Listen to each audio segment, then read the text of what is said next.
So, hi. Good morning, Harriet. Good morning, Your Excellency. How are you? I am fine. It's good to see you. Let's go. How are you? Let's go. Let me take off the mask because we're working outside. And we keep our distance. Yes, social distancing So is very let's make a important. small stroll in the garden. Right. Thank you very much for having us at your residence today. Yes. You're very much welcome. It's not the first time we meet. No, you know, And, you were one of the first It's the last time. persons to have given us the opportunity to speak with as a diplomat when we started diplomatic affairs. So I think we have come far, and we want to say thank you very much for giving us the opportunity to do so. Good. No, you're very much welcome. I've always enjoyed to be on your program, have conversations, and I attended, of course, also a couple of events where you were the master of ceremony. Shall we go this way? Yes, I think we will have to go inside. We have a lot of space. It's a beautiful place, and everybody likes always to come, and we make it really an orange party. Orange Day. Residents. Right. And begin our conversation. Yeah, so it's a nice day because it's Beautiful weather. beautiful weather. Let's get in. All right. Thank you very much. Oh, I love the setup. Okay. I've just been welcomed by the head of mission for the Kingdom of Netherlands to Ghana, His Excellency Ambassador Ronald Strikker, and we will be having a very interesting conversation on diplomatic affairs. We will be exploring bilateral relations between the Netherlands and Ghana, and also get to know him as a person. There is so much he's going to share with us. Now, he's been in foreign service for 41 good years, and he started at a very, very tender age, at age 25. What are you doing at 25? Well, join us and let's have a very interesting conversation. My name is Harriet Nati. Welcome back to the show. You're still watching Diplomatic Affairs with me, Harriet Nati. Now today, through our diplomatic lenses, we are taking you all the way to the Kingdom of the Netherlands. We are going to talk to the head of mission, His Excellency Ambassador Ronald Strikker. We want to find out more about Ghana and the Netherlands. Now, these two countries have had a long-standing relations, and we are curious to know what Ghana is selling to the Netherlands and what the Netherlands is also selling to Ghana. In plain terms, that is what we want to know, what is going on between these two countries and how best we can continue to create opportunities for our two countries and its people. So it's great, and Your Excellency, Ambassador Strikker, it's good to have you on Diplomatic Affairs. You're welcome. Thank you, Harriet. Yeah, it's a great pleasure for me to be on your show again.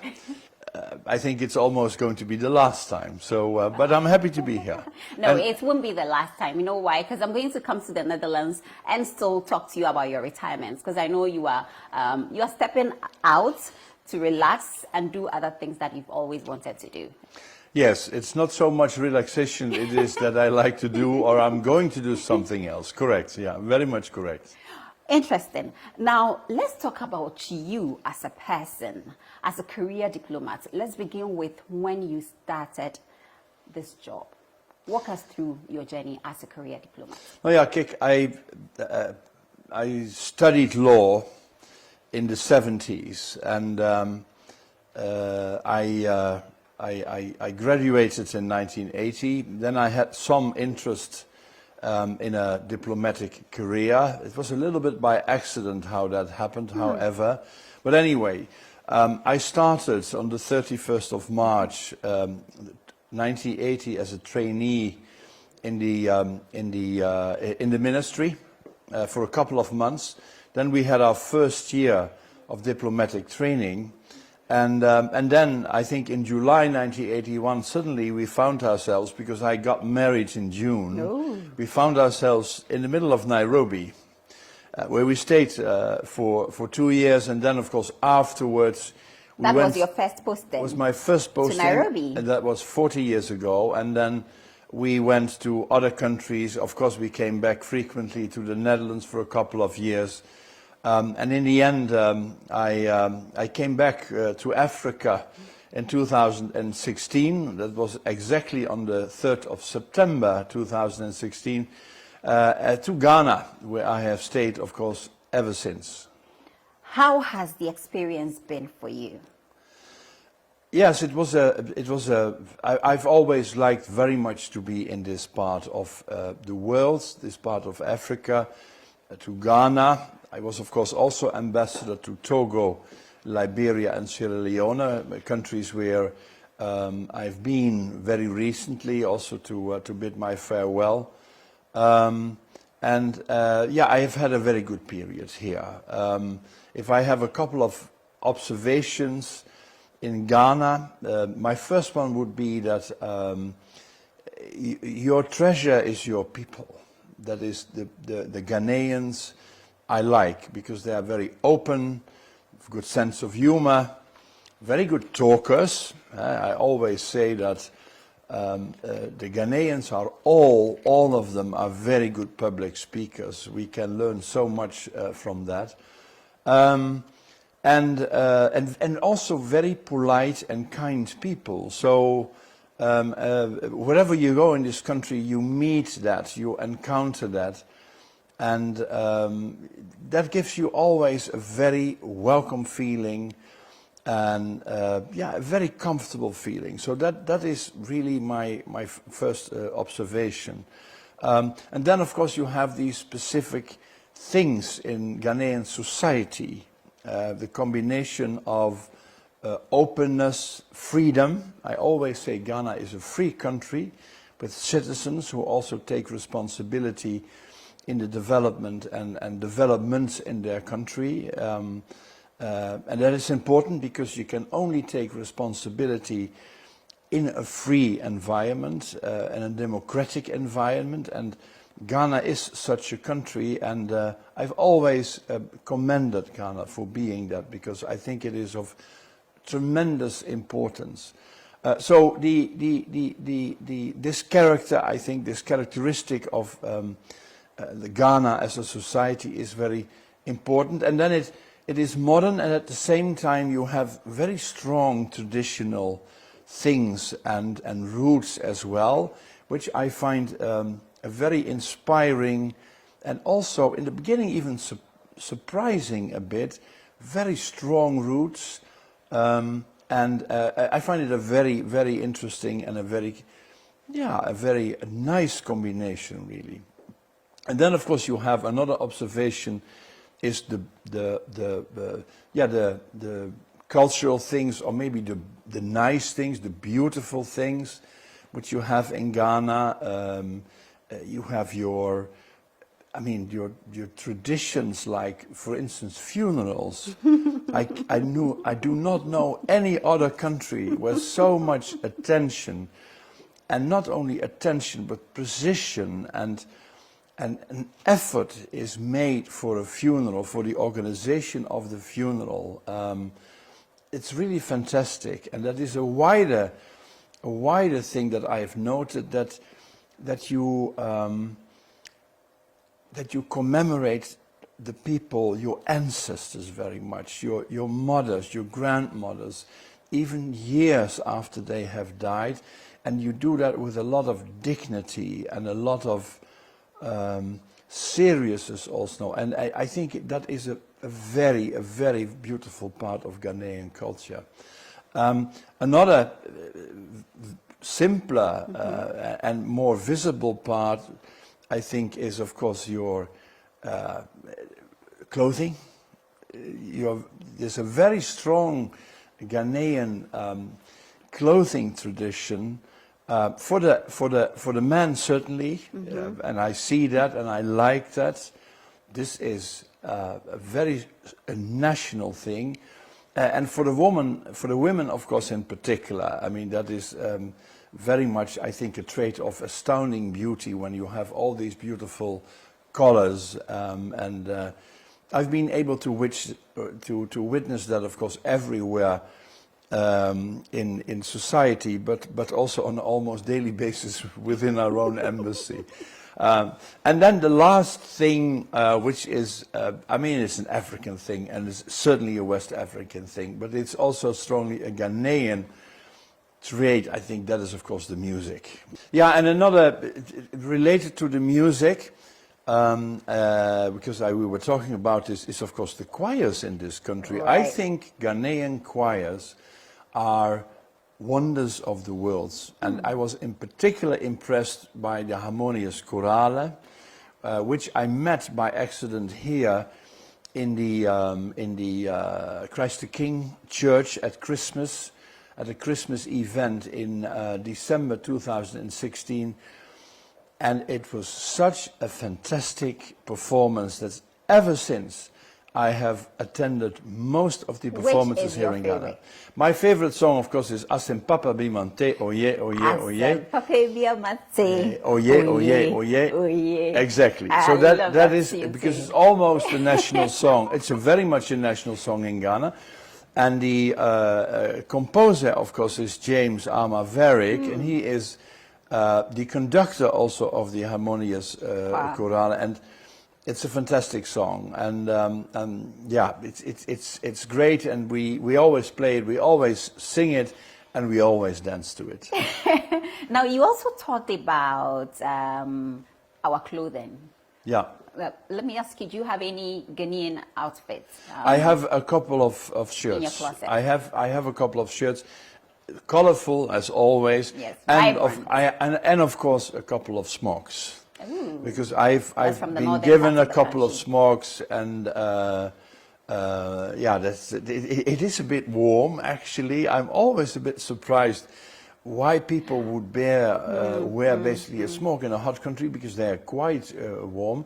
But it is a very strong tradition, so it's nice. And I think that it probably will be best if it is even exported into the countries that are quiet, yes, you know, yes, the temperatures are very low. I think it will do could well. Be, but you could do your shirt and then your long sleeve and then just put it on to keep you warm. It keeps me warm. That's exactly the thing I have. Yeah. So you are taking that with you, I guess. Of course. All right. Please take a picture and share it with me when you get there. Yeah. Now let's talk about your job here in the country. You mentioned that the treasure is your people. Every country's treasure is the people. Yeah. And you are here not to serve yourself. You are here to serve the government and the people of the Netherlands. Let me ask you, what was your assignment when you were asked to come down here as the ambassador of the Netherlands to Ghana? Kijk, as an ambassador here, basically anywhere, you are supposed to take care of Dutch interests, and that is the interest of the Dutch citizens here in Ghana, the interest of Dutch private sector here in Ghana, because we would like to see our economic relations grow, and that's a very important component. But it could also be culture or anything else. But I mean, that's the basis. If you look at a bit broader, I would say, to it, of course you have to do well for the relations between the two countries and the two people. So that means that your scope is already a bit wider. And I think if you take it one step wider, what is very important is, of course, to nourish the political relationship between the two countries, because we are basically, I always use the word allies, stronger than partners, because the fundamentals of our political system is the same, are the same, I would say, because both of us are a democracy, we are free countries, we have free citizens, we respect the rule of law, we have a respect for human rights, and of course we strive for good governance. So those fundamentals we share very strongly, and I think that basically makes for us a very strong basis.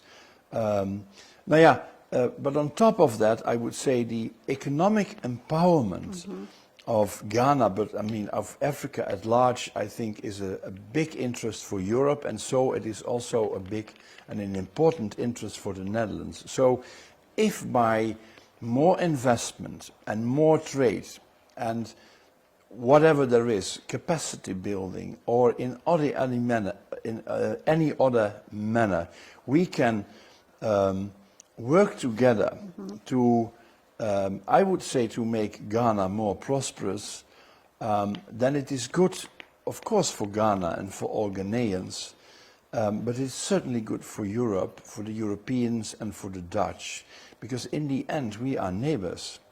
And it doesn't make any sense to have a gap too wide between us. We should share, of course, prosperity and help to develop it more also in this part of the world. So that's a bit of a wider mission, and for that reason we developed the Netherlands and Ghana growing together. Right. In the beginning it was Holland and Ghana growing together, now it's the Netherlands and Ghana growing together, but of course it's the same thing.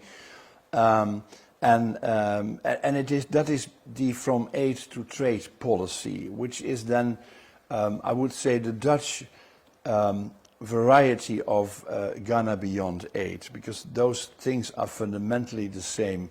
You have your economic empowerment, and in the end it will mean that you don't need aid because you have trade, you have your economic prosperity yourself. More collaboration. So that was the economic empowerment we did a lot of things for that, but that was also very important, and that will remain important also in the next decade and the next decades.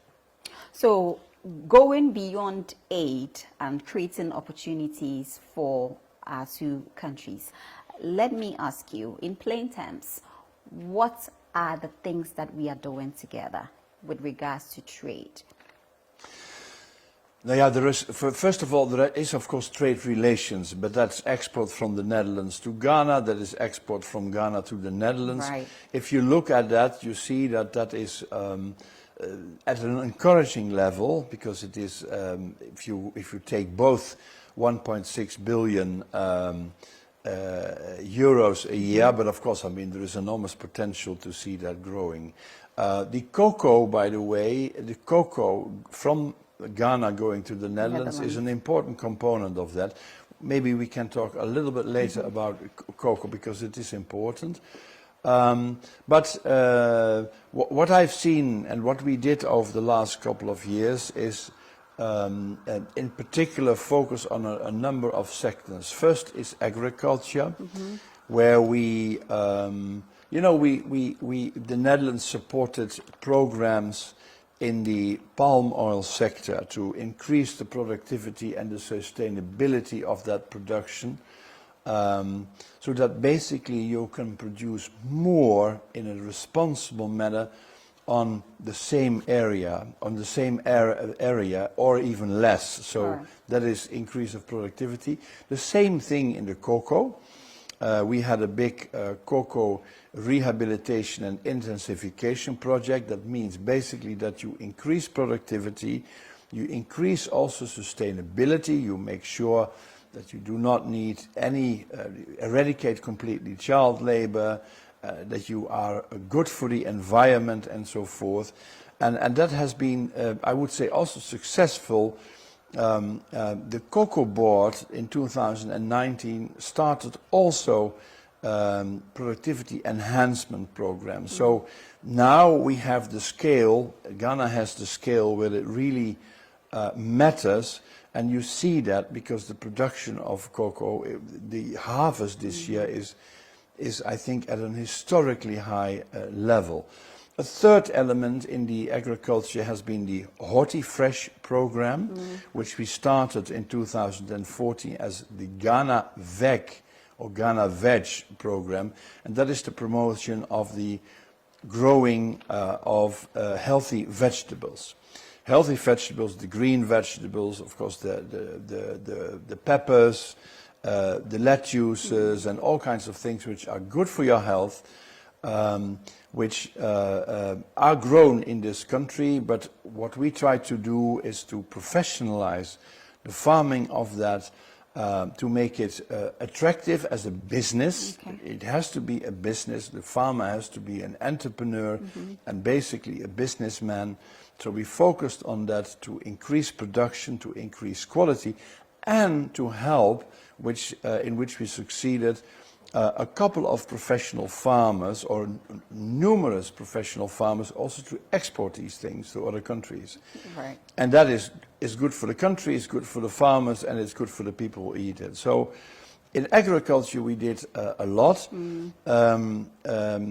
We tried also to attract, of course, Dutch agricultural firms to Ghana, and some indeed have established themselves over the last couple of years. So that's the agricultural picture, and that is something which certainly will go on in the next decade or so, because we as the Netherlands are a prominent agricultural country, not because the size of the country, but simply we have achieved high productivity with high involvement of technology and good farming practices. And it's a fantastic area in which I really hope that in the next decade the two peoples will continue to work together. Now that is agriculture. Yeah.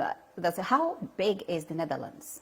Size? Ghana is about, I would say, slightly less than 6 times as large as the Netherlands. And if you take out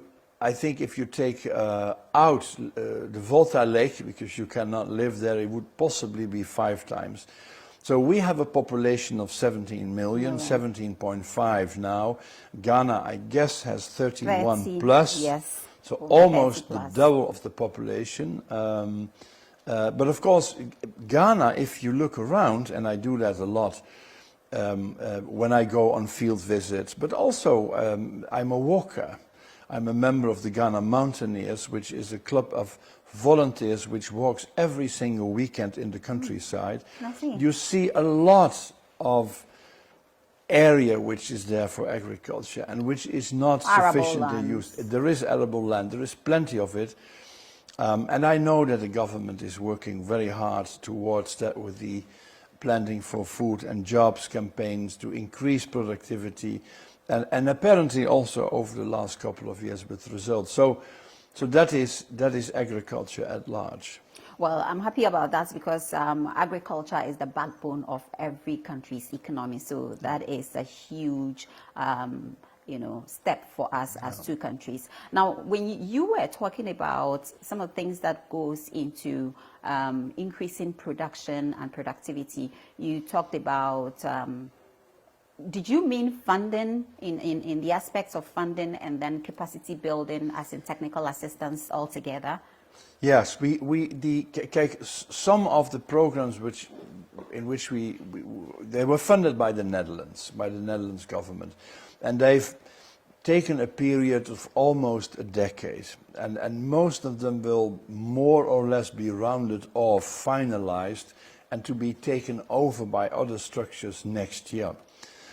So there was, indeed the funding was from the Netherlands, but what we tried to do is to fund basically, of course, the organizations who had to implement the program, who had to do the training of the farmers and so forth, but to use part of that money also to give subsidies or small grants, and I'm really talking about 50,000 euros or whatsoever, to the entrepreneurial farmer or the entrepreneurial business in agribusiness, the business people in agribusiness, to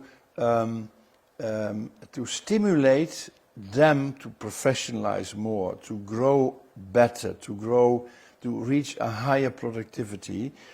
Basically, it's what they call the nucleus farm. That's the farm in the middle where you have already an entrepreneur, a farmer as an entrepreneur who has access to the market already, because it doesn't make any sense to produce anything if you cannot sell it.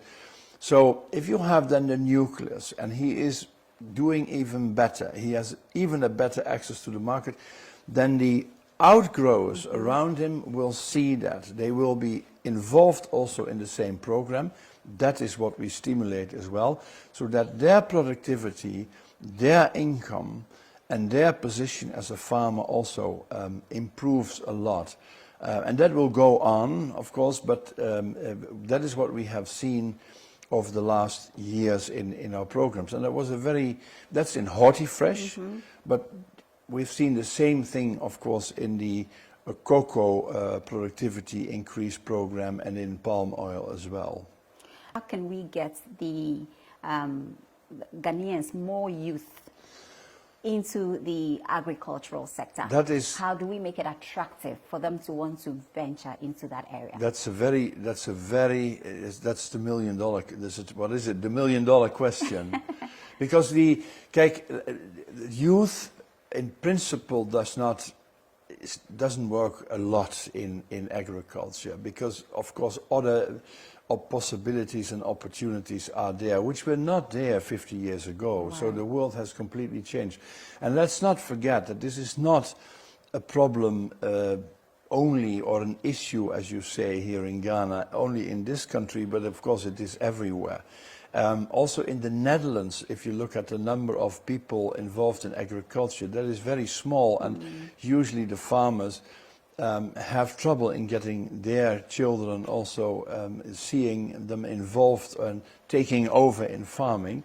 But I think what I have seen in a number of programs is that even if the children, the idea that a child takes over your farm, your cocoa farm, your alpine farm, I wouldn't bet on that. I wouldn't bet on that. And I don't think that you are going to change that trend. What is a possibility is that you create special enterprises of young people who can work on farms as a commercial enterprise and help the farmers to do the work where often the older farmers cannot do that anymore. And they also have the best farming practices, that is, they know exactly what to do, because also farming practices, of course, have changed over the years in modern times.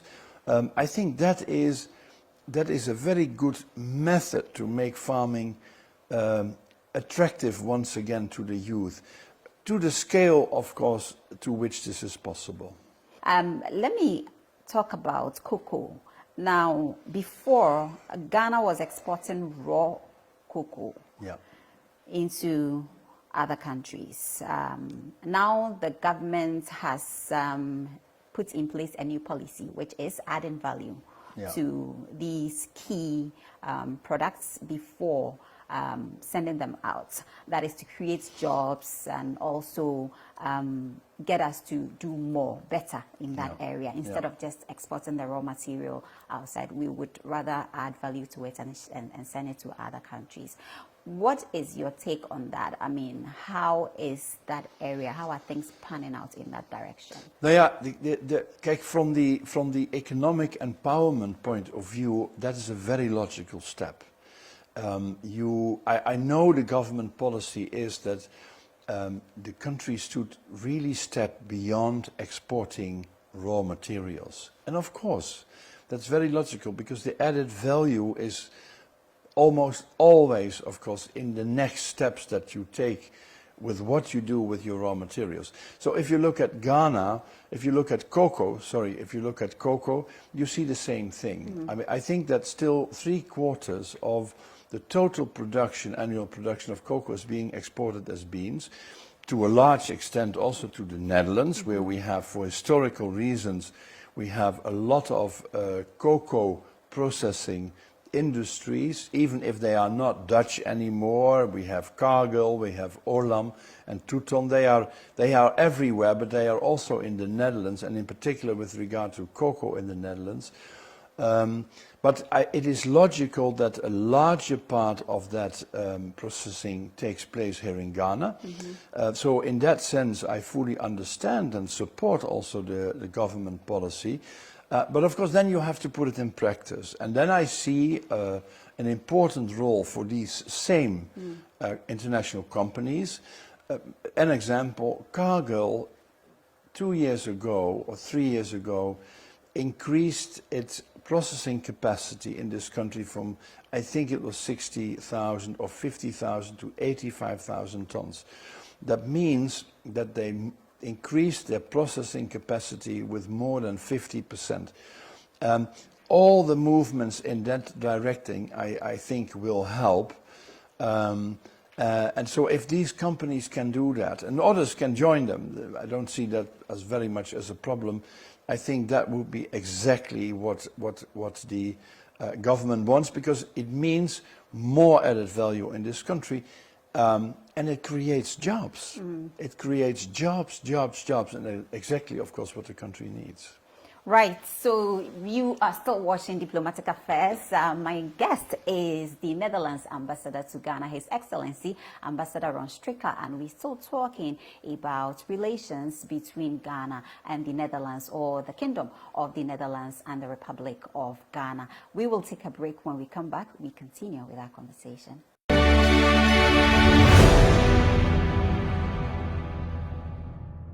Welcome back. You're still watching Diplomatic Affairs, and the show or the program is made possible by Twelium Industrial Company. They are the producers of Vena Water and Rush Energy Drink. And so my guest is the Netherlands Ambassador to Ghana, His Excellency Ambassador Ron Strikker. And we've been talking about diplomatic relations between the Netherlands and Ghana. We've already talked about agriculture, and we are moving to health. Now, away from agriculture, Your Excellency, let's talk about health, because I see you are doing a lot. When I say you, I mean your government and our government. Both of them are doing great when it comes to the health sector. Recently, you did the installation of 52 X-ray systems across the country. Let's talk about the health sector. What are we doing in this? Now, yeah, health sector, to give a very precise picture, of course, we cannot compare what we have done in terms of money over the last 5 years with what happened 15 to 10 years ago, because then we had really a big health envelope which we used for projects in Ghana. That is really less. That's really less. But there are a couple of interesting projects. I would like to mention the one that you also pointed out, is the installation indeed of X-ray machines in 53 clinics and hospitals and even mobile stations, by the way, in Ghana. Mobile health stations? Health stations, and that was done by a Dutch company which is called Universal Delft, or Old Delft. Delft is a city in the Netherlands, and they are based over there. And that was done from what we call the Oreo facility, which is basically an infrastructure facility. And Ghana benefited from that. It's about a 30 million project. 1/3 is grants, and 2/3 is a concessional loan. So that was number one. The interesting thing is that the same company, with money indeed from the Netherlands, it was another fund, was able also to install special COVID detection machines in many of those clinics, in many of those medical facilities only a year ago. That was done by the Ghana Health Service. And that was very efficient, because if then a patient comes to the hospital, of course, you have an X-ray check, but with a small adaptation, you could immediately also see whether this a person had a corona, yes or no. And that was a nice sort of new invention that they did, and which we made available to Ghana. So that is basically the X-ray. The number two thing, and that is completely rolled out now since a couple of years, but it will be finalized in 2022, is the construction of 5 medical clinics and smaller hospitals in the western part of Ghana. That is from the same facility, the Oreo infrastructure facility, the same sort of modality, a 30 million euro thing, 1/3 grant and 2/3 is a loan. And then you will have top-class, world-class clinics and medical facilities in Ghana, not large hospitals, but smaller ones, in areas, of course, where there is not much yet. So where, of course, any medical facility is very much needed. And I think this is, you could see this as part of the bigger program of the government also to, I think, to build and establish 105 or 101 or 111 medical facilities and hospitals in every single district of the country in the next couple of years. So we're very happy to contribute to that with those two big projects. You also have something going on in Navrongo. Yes, from the same facility, again, Oreo infrastructure facility, there is a water treatment plant and water supply network. So this is in the water and sanitation area. It's water and sanitation, but also a water supply network is being constructed near Lake Tono, near Navrongo. That means that the water will be taken out and treated immediately by this water treatment facility. I think the facility will even be commissioned in the next couple of months. And then it will go through the water supply, and 400,000 people will have a water supply as a result of this new plan. So that's a big improvement in the area. And of course, at the moment, they are also constructing all the new water pipelines. It's done by the Ghana Water Company, and it's with the same sort of modalities of the fund, 1/3 grant and 2/3 of the is a loan. Originally, it was meant to serve 300,000 people in 2030, but because of the delay in the project, the Ghana Water Company wanted to extend it to 2040, so we donated extra money and enlarged also the financial package in total to make it available not for 300,000 people in 2030, but 400,000 for 2040, because you have, of course, to plan for the future. So that's Lake Tono, and I'm happy to see that the other side of Lake Tono, it has nothing to do with me, but I like Lake Tono because it's so beautiful, the baobab trees and so forth, and there is a fantastic irrigation area there, which was constructed already in the time of General Achimpong, President Achimpong at the time, and it has been rehabilitated. I read it in the newspaper yesterday, and I've always wished for that, and I'm so grateful that it really happened. Nice. Let's talk about education. I know that's another area we are partnering in. There you have a few, or you have some scholarship programs in place. Let's talk about that. Yeah, the Netherlands Scholarships Program has been open for Ghana for decades. I would say for 40 years now. And we have in this country, I always say 5,000 alumni, but it should be more. I think it is now 5,500 because I've been here for 5 years.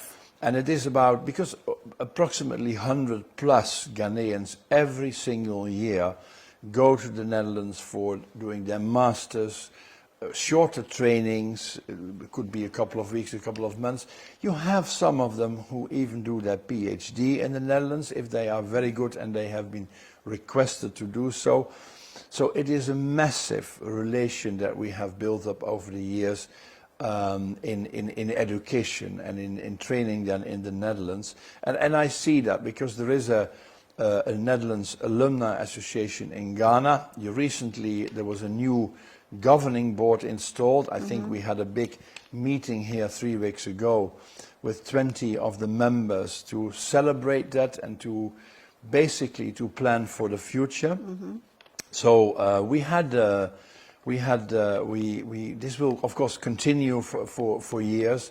And it's a very strong component, I think, of our relations. We have created, I hope, also thousands of ambassadors for the Netherlands. Now, as part of that program, the Netherlands Fellowships Program, which we, by the way, call since 2018 the Orange Knowledge Program. The Orange Knowledge Program, it's basically a different name for the same program. Also, it knows or has a component which helps specific training facilities, schools, colleges, universities in Ghana.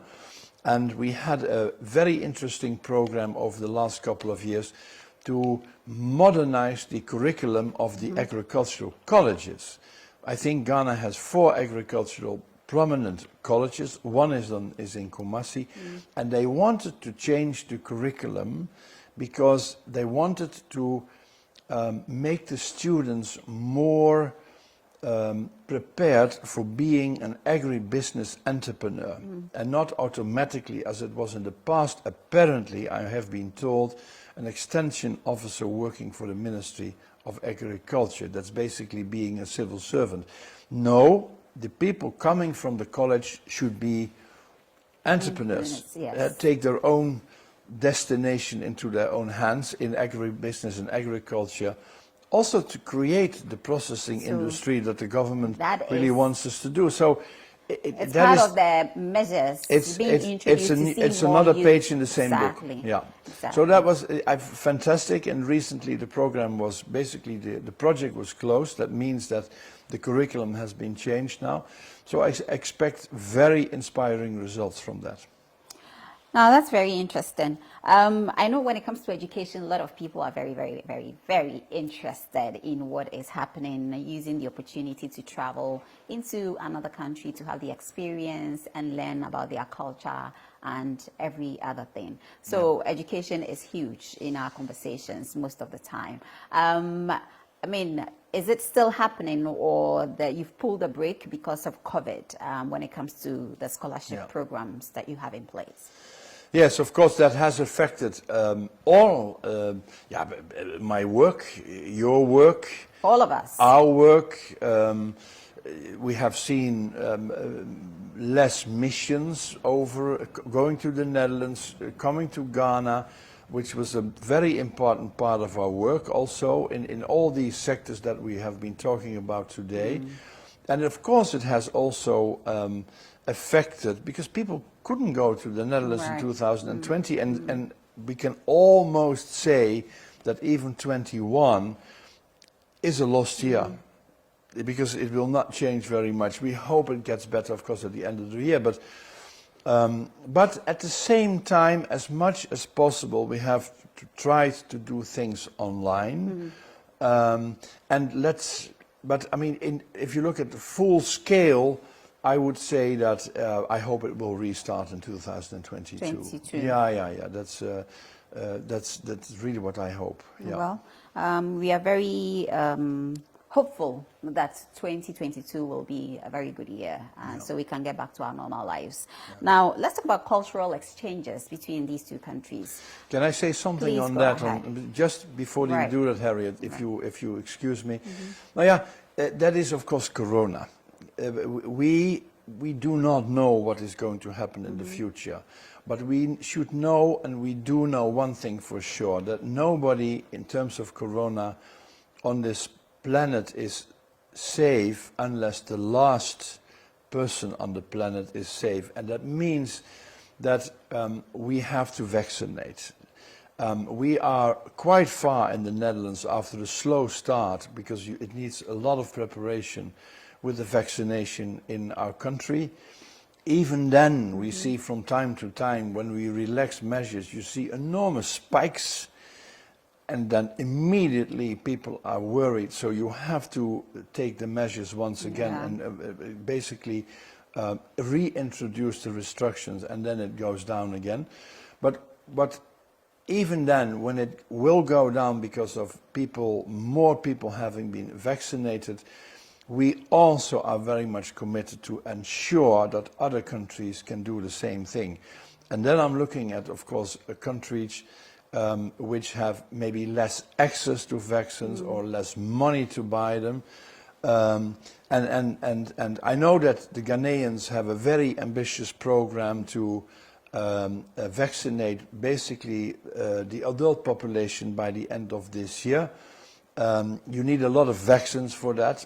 I know that the availability of the vaccines is much more the problem than the money, because the money is there, because you have all kinds of special facilities. But apart from what I wanted to say is, we are also, through the international channels, because we do not usually do this bilaterally, but through COVAX, through the European Union, and through the United Nations, we will absolutely remain committed to ensure that also the Ghanaians are vaccinated just as the Dutch are in the shortest time possible. You're right, and I do agree with you that nobody is safe, no country is safe, because we move every now and then. The only way we can do business with each other is when we know that we are free and we can move without any hesitation. So I agree with you in that area. Now let's come back to cultural exchanges between these two countries. Is it one of the prioritized areas? Because I don't really get to hear much in that area. No, yeah, it is. If you look at, foreign policy and culture, you have. We do a couple of things certainly with Ghana. We always had our national, or basically our annual, FUSIT program, where we had Ghanaian artists doing things and singing and making music together with some Dutch artists. We usually held it around the National Day, the King's Day, which is the 27th of April. And we've celebrated it 3 times until we had to stop last year. And I remember we had famous rappers in the garden of the embassy. We had I think we had King Promise at what time. You had Stone Boy. We had Stone Boy, and he was of course, they are very famous people in this country. So that was always good fun. But apart from the music, we had also, there was a food festival where the young entrepreneurs, once again, because we are very much geared towards the young entrepreneurs, also because you have millions of people who want to make a difference, but of course they have to professionalize a bit. But they also were there at the food festival. And of course we have a fashion show, because we are very proud of the Flisco. Yes, Flisco, which is a big factory in Helmond, in the southern part of the Netherlands. And you have Ghana Textiles here, which is the daughter of Flisco.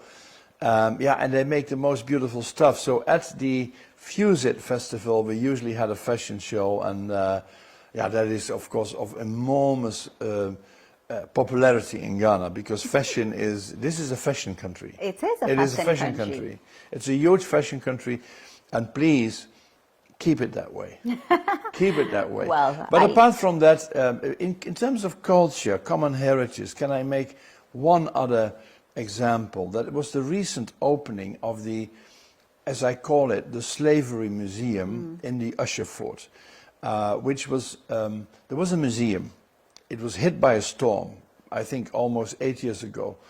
Then it was obsolete. It was not functioning anymore. It was closed for years and years and years. In the end, through UNESCO, we provided some money to restore the museum. And it was recently opened. There was a beautiful lounge with the Ghana Monuments and Board and Museums Board. The Ministry of Tourism, the UNESCO was there, and of course with the Dutch community was in part there. And I think that's also culture. That's common heritage, because it belongs to Ghana, but once we were there too. And we of course, in particular there in the Usher for a bad reason, because it was involved in slavery. But we want to show that also to the next generation, that it never happens again. And also to show that it once happened. So I'm happy with what the museum is now, and really I hope that it will be visited very soon. And I would think that the same thing could happen to all the other forts and castles which you have along the coast. Some had seen Dutch involvement, but you had Danish involvement, you had British involvement, you had Swedish involvement, and I hope really that in the next 10 to 20 years, because it's a big job, that this common heritage will be revitalized, will be restored to a certain level, so that people, Ghanaians and people from across the world, also when you look at the year of return, persons coming to Ghana, can see what happened and what was there in the past. Right. So I'm happy that you've given it a facelift. At least they say that before you cannot look back without, you cannot go forward without looking back. So it's very important that we have that sort of facelifted, so people can still visit and get to learn history, which is very important to us. But how is tourism like in the Netherlands? Yeah, we have a big tourism sector in the Netherlands, but we are not overly dependent on it. I would say that tourism is in the southern countries of Europe, like Italy and Spain, more important, and for a very good reason, because they are beautiful countries. They are sometimes even almost open museums. They are fantastic. They have very nice weather. So tourism sector there is very important. In Holland, of course, the same thing, but then to a lower level. We have, of course, millions of people coming to our country every single year. So because of Corona, the tourism certainly sector was very hard hit. But I don't think we can compare that, of course, with other countries who are strongly dependent, if you look at the economy today. So, but I nevertheless, for all the people who own restaurants... But the country is built on water, No, right? it is built on water. But I just wanted to say, of course, that because you have to say, it's an important thing, that of course I really hope that for all the hotels and the restaurants and all the owners and the workers, that really we will get out of Corona, because I know how this sector, I know how the hotels in Ghana, the restaurants, but in particular the hotels have been hit by Corona. I see that every single day, and they have my full empathy, and I really hope that changes. Now in the Netherlands, of course, I hope it will get more normal again. And yeah, there is a lot to see, because I mean, if I go back on the 11th of August, I certainly will spend a lot of time seeing again things in my country which I haven't seen for a long time. And it's the water, it's the dikes, it's the polders, it's the plains, it's the big rivers. There's a lot to see. And of course the nice, bigger and smaller cities. I hope you will give me a tour around when I visit someday. You're most welcome. Well, you're most welcome. What's your favorite? I don't have any. Okay. But I've read a few. I mean, I've read a lot about the country, and I think it's a very, very beautiful country. Maybe The Hague. Fantastic. Good start. It's a good start. It's a good start. Maybe The Hague will do. How many have you had the chance to tour around? I want to believe so, because you've been in the country for almost 5 years. Yeah. Where have you been in Ghana? I think the only area which I have not really visited is the northeast. Okay. I've made it up to Yendi, but that is the north, but not really the northeast. Now, from Accra, I've been to everywhere up to Avlau, and then from Avlau, of course, up to Yendi. Then, of course, all the central and the eastern and the western provinces. The western part of the country also, beyond Axim, but also in Sevuyaso, Obuase, Dunkwa, Goso, Birikum, Sunyani, Wa.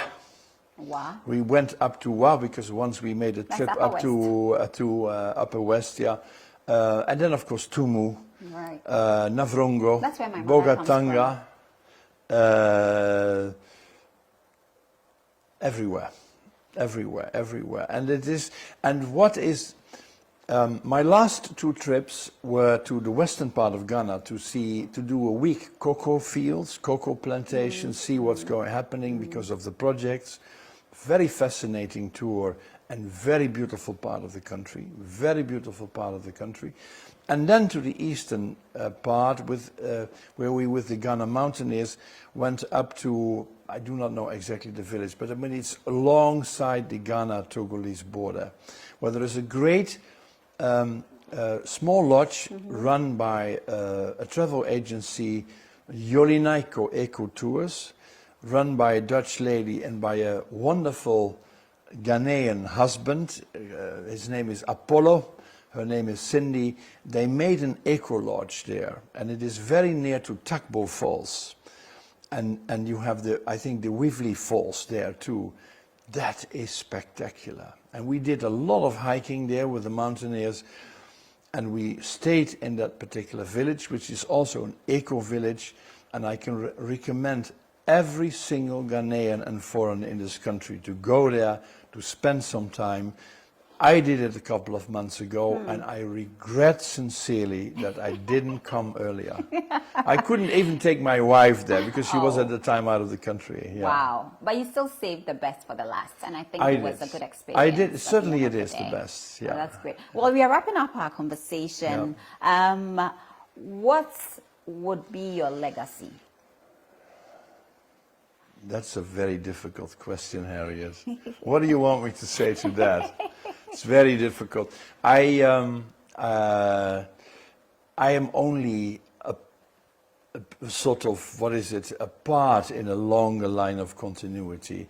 If I have done a bit to make the difference, to do well, and to do well to the relationship between our two countries, to help also the relationship between Europe, the European Union in particular, and this country by being part of our European ambassadors group. To have contacts with all my Ghanaian friends, and to help also a couple of Ghanaian organizations, then, you know, I think I'll be happy with that. I'll be happy with that. And I've always had a fantastic embassy around me, a fantastic staff, my staff here in my own residence, which I always have called our house. It's not my house, it's our house for the Dutch community, because it is, in certain aspect, it is a public place. But also at the embassy, where I had my expert staff, but in particular my Ghanaian staff, because we have many more Ghanaians than experts these days. We had 20 Ghanaians working at the embassy. They have been a fantastic team and fantastic of help to me. And they have also helped me to ensure that we do good to the relationship. We are visible as a country. They know that we exist. They know that we are the orange people in the end, and that we do agriculture and that we do all the other things. Then I'm very much happy with that. And what your legacy is, ask others. Ask others. Ask my colleagues. Ask my colleagues and ask the people in 10 years from now. Right. But I have to be very modest here. All right then. Is the embassy back? Are you working? I mean, is the consular section also working yet? No, because the visa system is basically still closed already for 1.5 years, and I hope it's going to be reopened, but at the moment it is not. So what we do is that we continue working right through 20 and 21, but we work mainly from home. So we have a rotation schedule now where on average most people are working 2 to 3 days at the embassy and otherwise at home. Oh, okay. So you're still doing remote and then the physical work. Yeah. All right. Then. Yeah. What's the community like? The Dutch community in Ghana? It's always difficult to estimate because not always everybody registers, but it certainly will be in the hundreds. Yeah, but it is on a voluntary basis. Okay. That's the way the Dutch work. Oh, I see. They give you the freedom to operate, but you must do the right thing. We are almost Ghanaians. Right. But you must do the right thing. All right. Thank you so much, Your Excellency, for speaking with us. Thank you, Harriet. Thank you so much. And I do remember when you paid a courtesy call on the Minister for Foreign Affairs and Regional Integration. I was there, and she asked you humbly to take a piece of Ghana with you wherever you go to. And she actually asked you to be a good ambassador for our great country, Ghana, and get more people to also come visit Ghana and push the country country to the Netherlands. So we have more people visiting from the Netherlands and, creating opportunities for each other to excel. So thank you very much for speaking with us. And thank you, Harriet. It was a pleasure. So like they always say, just when the conversation is getting very interesting, then time is also flying and you are unable to finish everything that you would have wished you had talked about. But we did have a very interesting conversation, a very fruitful conversation, as we had lots of revelations on the show. I'm sure you have picked one or few things, as always, as we discussed relations between the Netherlands, the Kingdom of the Netherlands, and the Republic of Ghana. We are two very good friends, and we are doing business together, just to bring, economic liberation to our two countries and help us grow together. So thank you very much for watching. My name is Harriet Nati, and I hope you've enjoyed this edition of Diplomatic Affairs. The show was made possible by Twelium Industrial Company. Like I always say, they are the producers of the best water on the market, Vena Water and Rush Energy Drink. So keep watching Diplomatic Affairs every Saturday between the hours of 4 and 5.